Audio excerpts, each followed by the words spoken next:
The rain hadn't stopped for 2 days straight, casting a constant grey veil over the streets of Briarhill, a city where the skyline was pierced by glass towers and the gutters ran with forgotten dreams.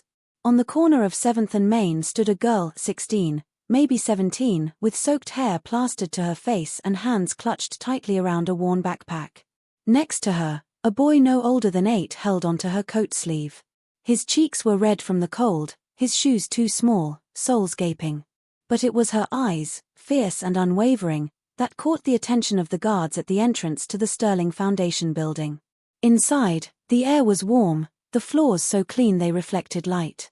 Business people moved in quiet, efficient rhythms, and at the top of it all was Dorian Sterling himself, billionaire industrialist, venture capitalist, and rumored recluse. He rarely took meetings without an appointment. Yet today, something was different.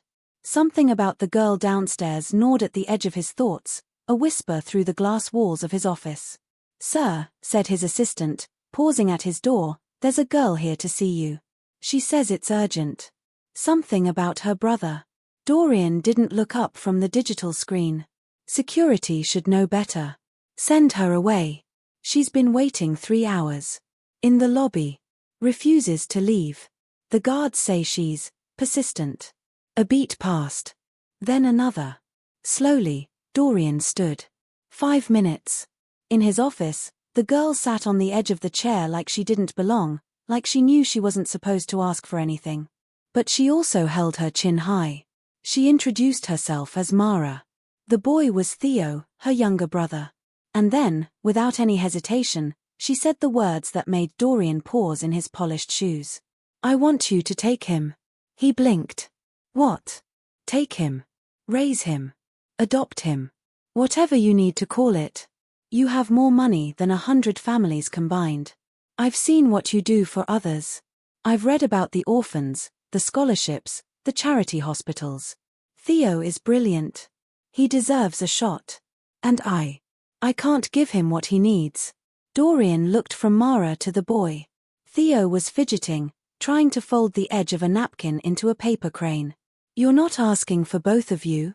he asked. She shook her head. "No. Just him." Something flickered in Dorian's eyes. Interest. Pity. Recognition. Whatever it was, it pushed him to lean forward. "Why?" "Because he still has a chance. I'm too old, too tired, and I've made too many wrong turns. But he's still good."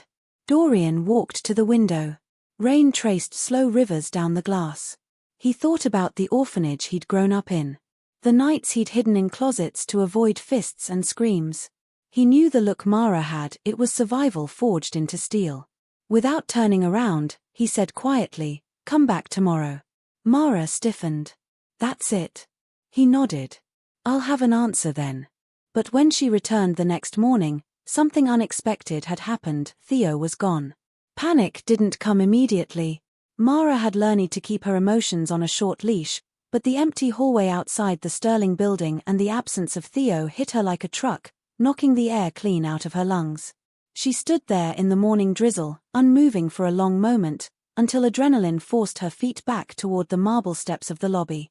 She burst through the doors, soaked from the waist down, eyes scanning the room like a hawk circling for prey. The same receptionist from yesterday glanced up from her desk with mild recognition. "Where is he?" Mara demanded. The woman blinked. "Excuse me? My brother. Theo. He was right outside. I told him to wait there. Where is he?" The receptionist's brows furrowed. She tapped a button on her desk. "Security to lobby, please." Within moments, 2 guards appeared, different ones from yesterday. Mara's voice was shaking, but her words were clear. She explained that her brother had been waiting just outside, that he wouldn't have wandered off. He never wandered. He knew better. He was too scared of being left behind. Cameras. She needed cameras. She turned on her heel toward the security desk. "I want to see the footage. Now." One of the guards raised his hand. "Miss, we'll handle this." "No, you don't get it," she cut in, her voice now rising. "He doesn't run away. He doesn't go anywhere without me. Someone took him." The word hung in the air like a dropped bomb. It wasn't until Dorian Sterling himself stepped out of the elevator, dressed in charcoal grey and quiet authority, that silence truly fell over the lobby. His eyes met Mara's, and something about her expression made him walk faster than usual. "What's going on?" he asked. She didn't mince words. "Theo's gone." His eyes narrowed. "I told him to wait outside while I came to ask for your decision. 5 minutes. That's all I needed. And now he's not there. He never leaves." Dorian didn't ask another question. He turned to the guards. "Pull all exterior footage from the last 12 hours. Traffic cams. Pedestrian cams. Give me a full profile sweep within a 20-block radius."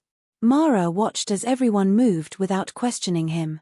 There was power in that, real power. She saw it and for the first time didn't resent it. She needed it. "Do you have a recent photo?" he asked. She pulled a crumpled school photo from her pocket, handing it over. Dorian took one glance and handed it to his assistant, who disappeared up the elevator with it. "Who would want to take him?" he asked quietly. Mara's face shifted slightly. Her hands twisted together. "I don't know," she said, but her voice betrayed her. He stepped closer. "Mara." She hesitated. Maybe it's nothing. But a few weeks ago, there was this man who started showing up outside the shelter. Just watching. He never spoke. I thought maybe he was waiting for someone, or, I don't know. But then, a few nights ago, he came up to me when I was walking back from the food line. Said Theo had potential. Said the world wastes gifted kids. I told him to stay away. And you didn't report this. To who? The cops don't come to our street unless someone's bleeding. Dorian said nothing for a moment. Then, describe him. Tall. Late 40s. Expensive coat. Looked too clean for where we live. Grey eyes. British accent, maybe. Dorian's expression darkened, not with fear, but recognition. Like a memory he'd buried just sat up and smirked at him. I know who he is, he said. And if he has your brother, we're already behind. Mara's eyes widened. Who is he? He used to work for me. His jaw tightened. Until I shut his division down for what he was doing to children. He turned and barked orders into his phone as he moved. Get the vehicle ready. Satellite sync. Bring up Project Orion files. Mara followed after him, heart hammering. Project what? Dorian looked over his shoulder. A program for exceptional youth. Intelligence harvesting. Behavioral experiments. Cancelled. Supposedly. He paused in front of the elevator, his tone sharper now. He's not just a man. He's an ideologue. And he doesn't take children to hurt them. He takes them to build something. The elevator opened. And Mara stepped in. The doors slid shut with a soft hiss, sealing Mara and Dorian inside a capsule of polished chrome and rising urgency. As the elevator climbed, Dorian's fingers danced across a tablet he'd pulled from his inner coat pocket. Maps, data streams, and satellite grids came alive in the air between them like a digital storm. Mara tried to read over his shoulder, but it was all jargon and acronyms.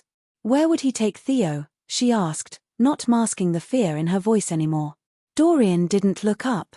If I'm right, there are only a handful of places he could go. But he's careful. Always off-grid. Always 3 moves ahead. The elevator dinged, and they stepped out onto the top floor, no opulence, just a war room. Giant monitors lined the walls, filled with live feeds, encryption decrypts, and license plate tracking. A tactical team was already at work, men and women in plain clothes with the precision of special ops. Mara's mouth fell slightly open. What is this place? Contingency Command, Dorian said simply. I built it when I realized not all my enemies wear suits. One of the analysts turned. We found something. A silver van, unmarked, seen circling the block 3 times around the Sterling building yesterday. License plates registered to a shell company out of Malta, one that used to funnel funds into Project Orion. Mara stepped forward. Where did it go? Traffic cam loses it 3 blocks east, the analyst replied. But we're backtracing through street-level surveillance. Wait, there it is. Time-stamped 30 minutes ago. turning off onto an industrial access road near the river. Dorian tapped the screen. Send coordinates to the drone. I want live footage in 2 minutes. Another analyst chimed in. Sir, should we alert the police? Dorian didn't hesitate. No. They'll slow us down. This man doesn't wait, and he doesn't negotiate. Mara turned to him. You're going to let me come with you, right? He looked at her with something between skepticism and admiration. You don't have to. We'll get him back. But she shook her head. I left him once already. I won't do it again. He studied her for a moment. Then gave a short nod. All right. But you follow orders. No heroics. You hear me? Mara gave him a fierce, dry smile. I've been surviving on instinct and duct tape for 5 years. You'll have to keep up with me. Dorian actually allowed himself the ghost of a grin. Moments later, they were inside a sleek, matte black SUV slicing through traffic like a shark through water. Dorian sat up front with a headset, speaking in coded bursts to his team. Mara sat behind, clutching a tablet that showed a live drone feed of a dilapidated warehouse near the docks. The roof was partially collapsed, but figures moved inside, blurry, distorted by poor resolution. Then the camera adjusted focus. Mara's breath hitched. It was Theo. Sitting on a wooden crate. A device in his lap. Wires ran from it to a glowing terminal. His face was blank, eyes distant. And next to him stood the man. He was taller than she remembered. Impeccably dressed, silver hair slicked back. He looked more like a politician than a predator. But what chilled her was the way he spoke to Theo, soft, measured, like coaxing a flame to grow rather than forcing it. He's already started the process, Dorian muttered. He's syncing Theo's brain to the quantum rig. If it locks, the disconnection could. Could what? Mara asked. Shatter his cognition. Or worse, convince Theo this man is the only one who ever believed in him. The SUV screeched to a halt half a block from the warehouse. The tactical team poured out, but Dorian grabbed Mara's arm before she could follow. You still want to go in? Yes. He searched her face. She didn't blink. Then stay close. And no matter what happens if I say run, you run. The team moved in silence, weapons lowered but ready. The warehouse loomed ahead, old metal doors yawning like the mouth of some dead creature. As they approached, one of the doors creaked inward. It was open. Not forced. Not broken. Waiting. Mara's skin crawled as she crossed the threshold. And from inside, a calm, aristocratic voice greeted them. Ah, Mr. Sterling. Right on time. Then Mara saw Theo's head turn toward her. But it wasn't recognition in his eyes. It was fear. The air inside the warehouse was heavy, too still, too quiet. The kind of silence that made every step echo like a gunshot. The tactical team fanned out, their movements precise, but even their trained presence felt dwarfed by the eerie atmosphere. Dorian walked with calm authority, eyes scanning every shadow. Mara followed just behind, her heart hammering like a fist against her ribs. Theo sat at the center of it all, on a low metal chair beside a humming rig of tangled wires and glowing panels. The device was unlike anything Mara had ever seen, part supercomputer, part surgical theater, with a curved screen glowing just inches from Theo's face. His hands twitched slightly in his lap, his body rigid. The man who stood beside him was almost elegant in his stillness. Crisp three-piece suit, cufflinks that glinted even in the dim light. He looked at Dorian with a smile that didn't reach his cold, calculating eyes. You're not as late as I hoped, he said. Dr. Langston, Dorian replied flatly. Still playing God. Langston's smirk grew. Oh, Dorian, must we revert to old accusations? You shut Orion down for being immoral. But tell me, how moral is a world where children like Theo go unnoticed, untouched by their own potential? You think you've saved him by feeding him? Giving him books? No. You kept him small. I'm giving him scale. You're using him, Dorian said, stepping forward. Just like before. Just like with the others. Langston raised a hand. The lights in the rig pulsed. Theo flinched. Careful, Langston warned. His neural pathways are already sinking. Pull him now, and his mind fractures. Leave him, and he becomes more than any of us. He's a child, Mara snapped. Langston turned his eyes to her. For the first time, the smirk dropped. You must be the sister, he said, almost curiously. The sacrifice. Mara felt Dorian tense beside her. Langston continued. You gave him up because you believed he had a future without you. Admirable. But misguided. Your fear of being a burden blinded you. What he needed wasn't escape. It was you. The bond between siblings unquantifiable. Emotional code as powerful as any algorithm. That's why I brought you here. You took him, she said, fists clenched. To test him, Langston replied. To show him what it feels like to be wanted by someone who understands him. You don't understand him, Mara spat. You're using him like a lab rat. Langston gave a tired sigh. Such primitive morality. Still, it doesn't matter. He's almost complete. Mara turned to Theo. His eyes were open, but glassy. Fixed on the glowing screen. Sweat beaded on his brow. Can he hear me? She asked quietly. Dorian responded, possibly. Speak to him. Fast. She knelt down, ignoring the warnings and the weapons and the white coats of the technicians standing frozen nearby. Theo, she whispered, touching his knee. Hey, kiddo. It's me. It's Mara. No response. You remember the toy boat we made from shampoo bottles? You filled it with rice and told me it needed weight to balance. You were 6. You fixed the shelter's generator with a coat hanger and chewing gum. You're the smartest person I've ever met. But that's not why I love you. She reached up and gently turned his face toward hers. I love you because you're you. Not a machine. Not a miracle. Just my brother. His pupils shifted slightly. Langston noticed. Step back, he ordered. His destabilizing. Mara didn't move. You remember that night on the rooftop? You said the stars made you feel small, but not in a bad way. Like you were part of something bigger. Theo's fingers twitched. She kept going. I didn't give you up because I didn't love you. I did it because I thought I had no choice. But I'm here now. I choose you. Not just for some rich man's project. Not for brilliance. Just for being you. Come back to me, Theo. Please.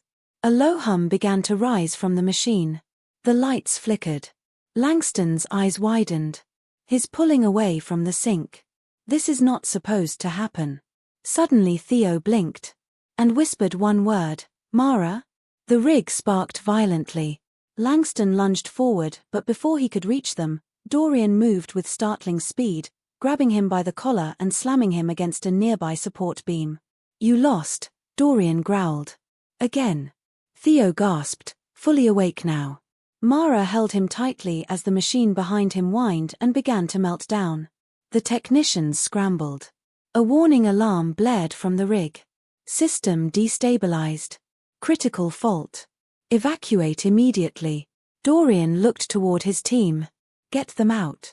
Now. Mara scooped Theo into her arms, staggering under his weight as he wrapped his arms weakly around her neck. His voice was hoarse. You came. Of course I did. As the warehouse erupted into chaos, sirens wailing, sparks flying, Mara and Theo ran through the smoke, Dorian at their side. Behind them, Langston screamed over the alarms. This isn't over, Sterling.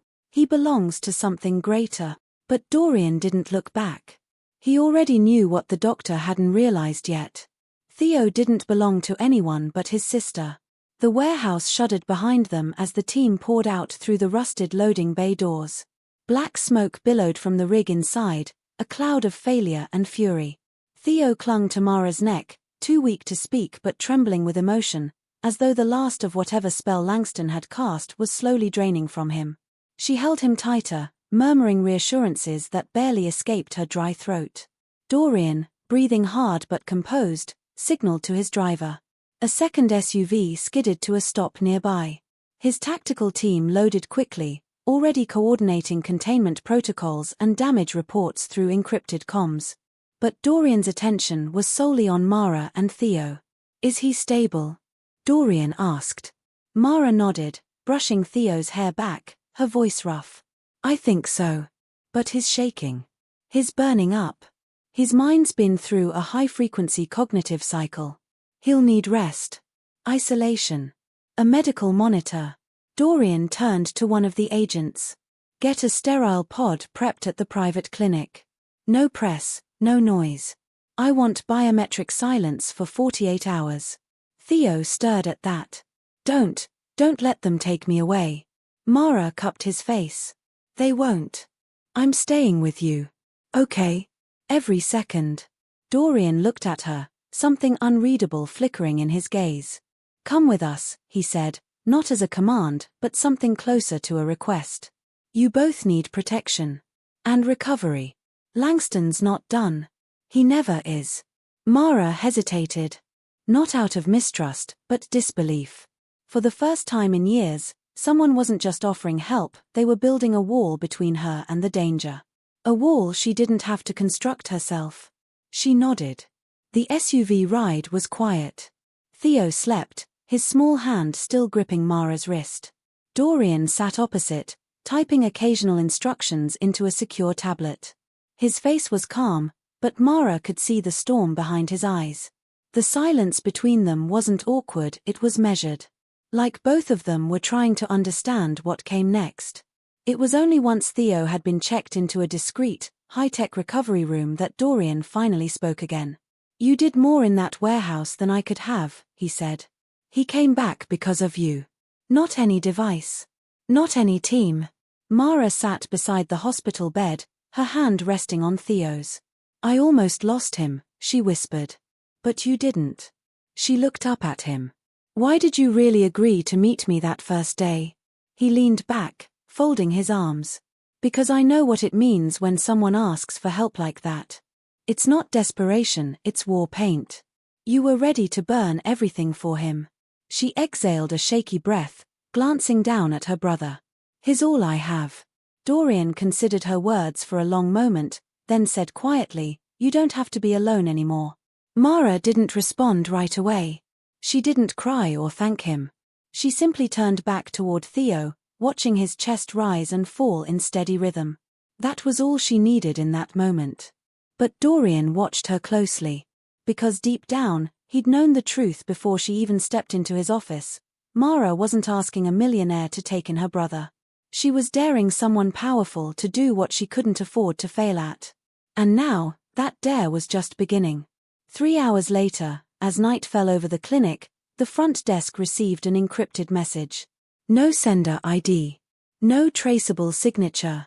Only 5 chilling words. He's still mine, Sterling.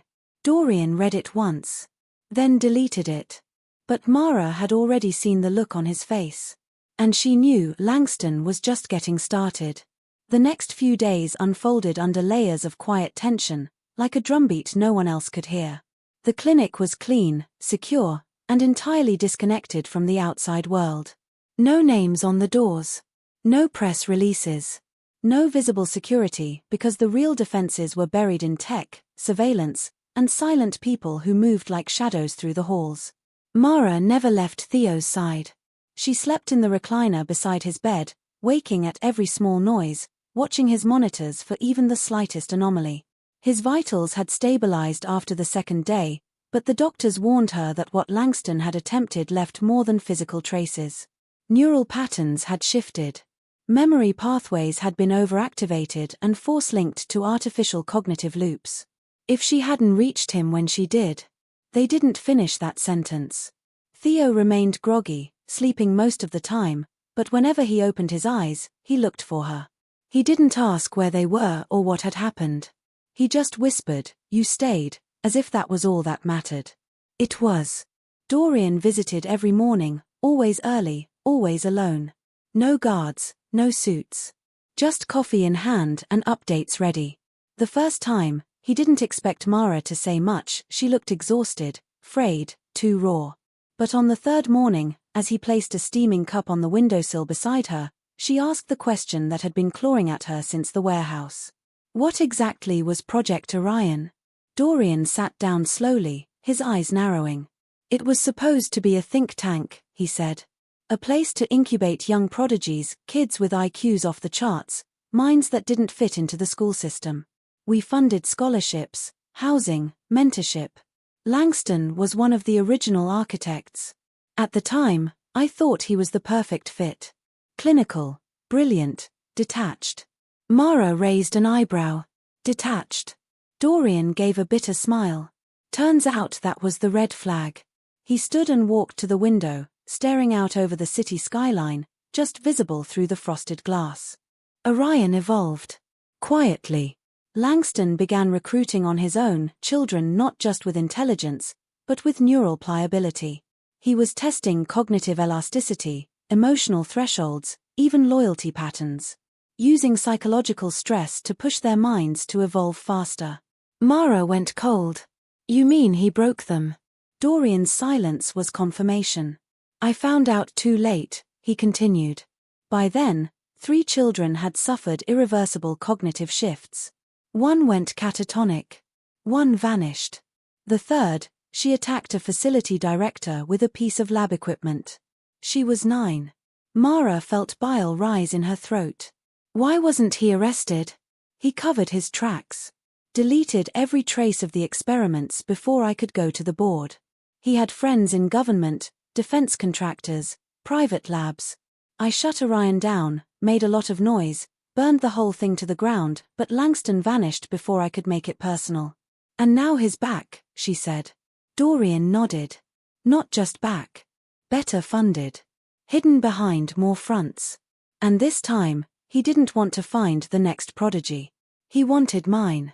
Mara said bitterly. Dorian looked at her, not with pity, but with something bordering on admiration. Yes. And he's not done. As if on cue, one of the clinic's internal alerts flashed on a nearby screen. Not red, nothing dramatic. Just a quiet, pulsing orange.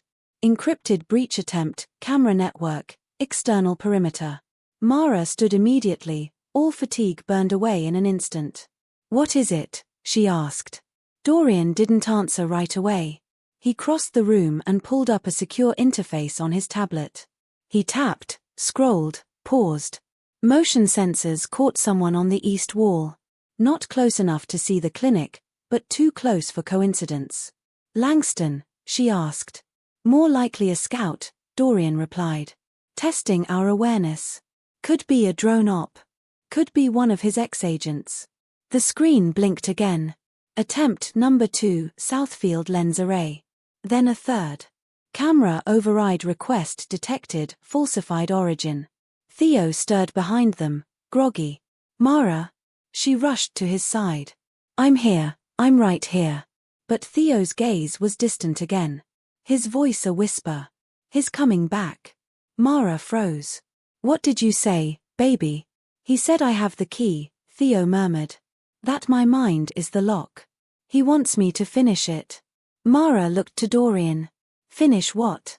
Dorian's face had gone pale. He's not trying to build an army this time, he said grimly. He's trying to build an interface. A direct bridge between human cognition and machine learning. Mara's stomach turned. Using children? Only ones whose brains can take the feedback load. Whose neural plasticity can stretch and return without tearing. And Theo fits that profile. No, Dorian said slowly, watching the screens flash again. He's not a match for the system Langston built. Mara blinked. Then why? Dorian turned to face her fully. Because Theo is the system.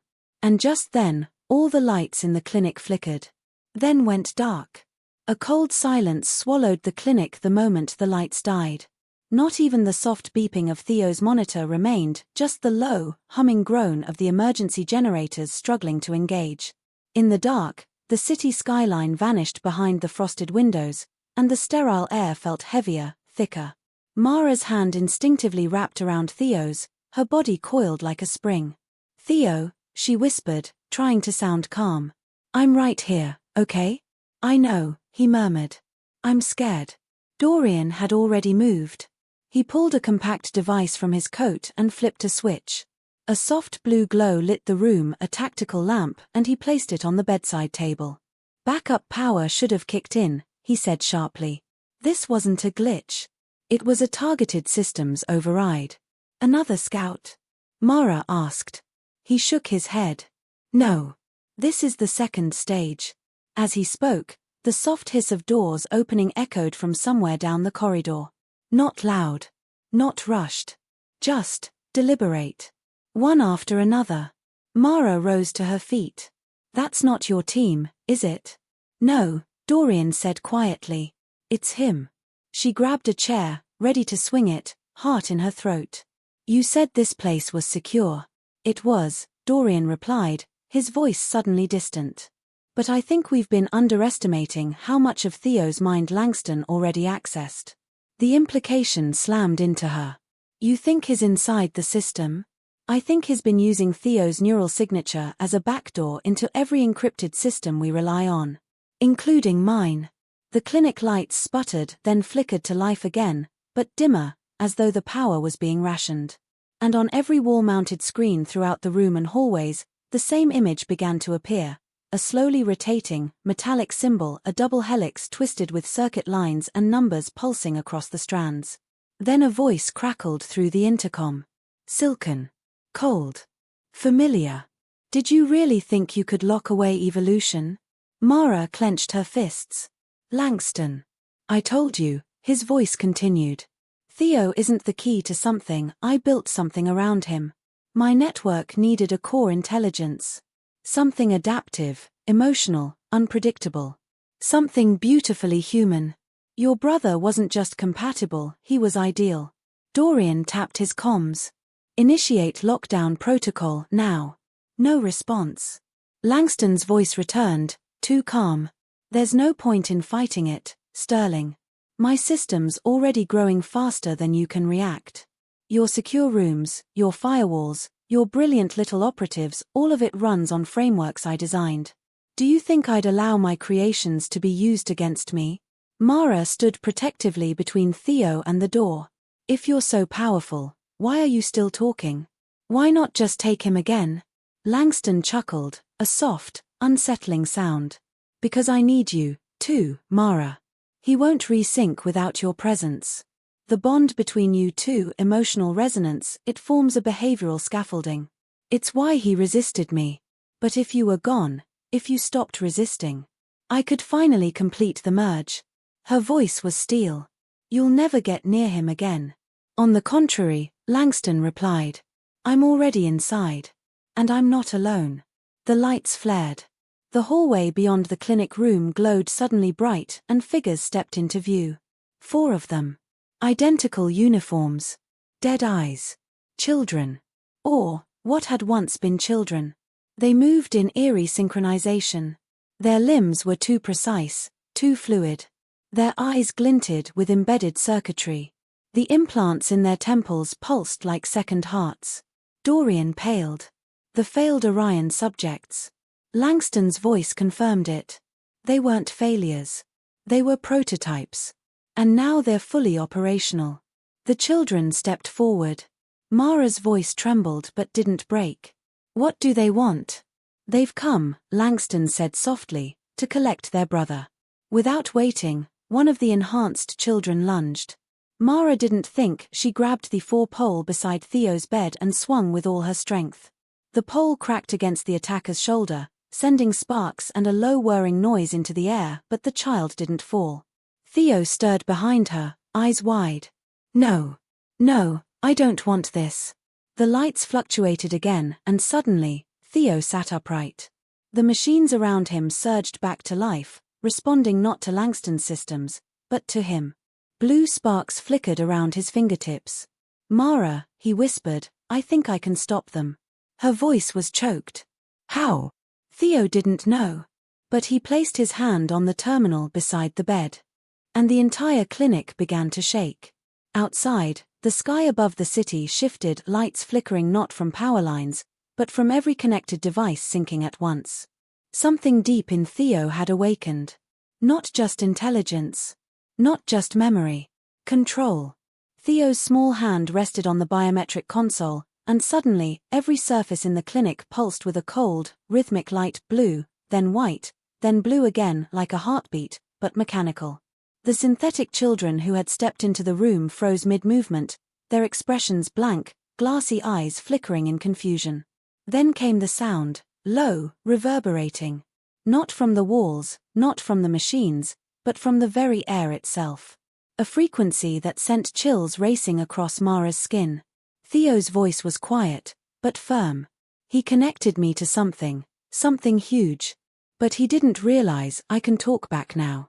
Mara moved to his side. Talk back how, Theo? Theo didn't answer directly. His eyes glowed faintly now, not with implanted tech, but with data pouring into and out of him. His mind had become a node, a receiver and broadcaster at once. A conduit Langston had tried to exploit, but had unknowingly empowered instead. I can feel the network, Theo said slowly. It's like, it's thinking. Searching. But it's missing a part of itself. It doesn't know what to become. And what happens if Langston gives it that part? Dorian asked from across the room, his voice tight. It becomes him, Theo said. It becomes Langston. Everywhere. In every system. Every city. He doesn't want control, he wants to replace the idea of thought. The moment he fully links with it, he's not a man anymore. He's a virus.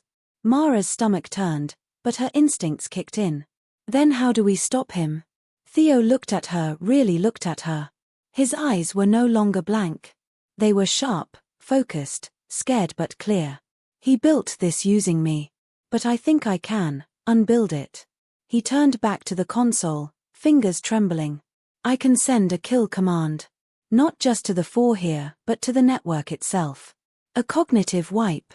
Every trace of his presence. But I'll have to go in to do it. Mara paled. What do you mean go in? Dorian stepped forward, already guessing the answer. He means interfacing. Full immersion. Not passive syncing. Active neural engagement. Mara's voice dropped to a whisper. Theo, you might not come back. He didn't deny it. I'm the only one who can reach it. The network's built like a mind. He structured it around my mind. So only mine can shut it down. The synthetic children remained frozen at the door, like statues waiting for their master's voice, but they flickered, like old signals trying to tune into a frequency that was slipping out of range. Mara knelt in front of Theo, placing her hands on both sides of his face. If you do this, you come back. You hear me? You don't let him win by taking you with him. Theo nodded slowly. I'll try. No, she said fiercely. You promise. His eyes shimmered. I promise. Dorian moved to the main control panel, flipping a series of switches that lit up the emergency tether protocols. We'll route the neural feedback through an isolation core. It might give you a chance to jump free when the collapse starts. But we'll only have one shot. Theo lay back on the bed, placing both hands on the contact pads. His heart rate increased. The lights dimmed again. Somewhere in the walls, the strange hum rose again. Langston's voice returned, now sharper, angrier. You're interfering with evolution, Mara. You're letting sentiment bury the future. She spat toward the nearest camera. Your version of the future isn't worth surviving. Then I'll bury you with the rest of the world, Langston snarled. Theo's body went rigid. And in an instant, he was gone. Not physically, but mentally. His eyes rolled back. His breathing slowed. On the monitor, his brainwave patterns spiked and twisted into an entirely new rhythm, far beyond anything the doctors had seen. In the network, Theo stood alone. A vast, endless space of shifting code and light, towers of data humming like ancient monoliths. And there, at the center of it all, a towering construct pulsed, a face in the code, Langston's face, distorted by data, stretched across algorithmic architecture. You're too late, Langston's voice echoed. You've already given me everything I need. No, Theo said, stepping forward. You gave me everything. And with that, he raised his hands. Every fragment of the network around him began to flicker, crumble. Code lines disintegrated. Langston's face twisted in fury. You'll destroy yourself. I'd rather be free than be your foundation, Theo replied. Outside, in the real world, alarms began to wail. The synthetic children jerked violently, then dropped to the floor, lifeless. The screens all around them glitched, then began to collapse in on themselves, data streaming backward like time reversing. Mara rushed to Theo's side. "Dorian, he's seizing." "Hold on," Dorian said, fingers flying across the interface. "He's still linked. If we sever now, we could fry his mind. Then how do we pull him out?" Dorian looked up. "You have to reach him. The tether is emotional. It was always emotional. You're his anchor." Mara didn't hesitate. She leaned down, her lips close to his ear. "You promised me, Theo," she whispered, her voice cracking. "You promised. Now come home." For a breathless moment, nothing happened. Then his hand moved. Just barely. But it was enough. Theo gasped a ragged, choking sound and bolted upright, eyes wide, heart monitor screaming as his vitals surged. Mara grabbed him, sobbing into his shoulder. "You did it," she whispered. "You did it." And behind them, every screen in the clinic powered down to black. Langston's system, his plan, his twisted vision for the future. Gone.